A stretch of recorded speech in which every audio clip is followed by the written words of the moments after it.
Open చేస్తే అదొక Kadapa sir. అక్కడ ఒక ఊర్లో పెళ్లి కూతురు నువ్వు, పెళ్లి కొడుకు నేను. జరుగుతున్న పెళ్లి నీది నాది. కానీ ఒక్క విషయం, నా దృష్టిలో నువ్వు లేచిపోయి ఉండొచ్చు, కానీ ఇంట్లో వాళ్ళకు 1 అవర్ షాపింగ్ అని చెప్పాను. కార్తిక్, నన్ను వదిలిపెట్టు. అతనంటే నాకు చాలా ఇష్టం. ప్లీజ్. ఇష్టం అందరికీ ఉంటుంది, ఇష్టమైన దాన్ని కష్టంగా వదులుకోలేను. ప్లీజ్ కార్తిక్, నన్ను వదిలిపెట్టు. వదిలే సమస్య లేదు. రాని వాడు ఏ హీరో లెవెల్ ఇంట్రడక్షన్ ఇస్తాడో చూస్తా.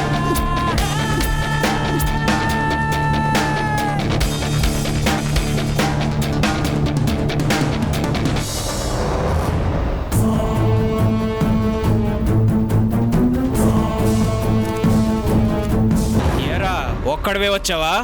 లేదు భయ్యా, నాకు కూడా భయంగా ఉంది, అందుకే బలగంతో వచ్చా. ఎక్కడా? ఒక్క నిమిషం పిలుచుకొని వస్తాను.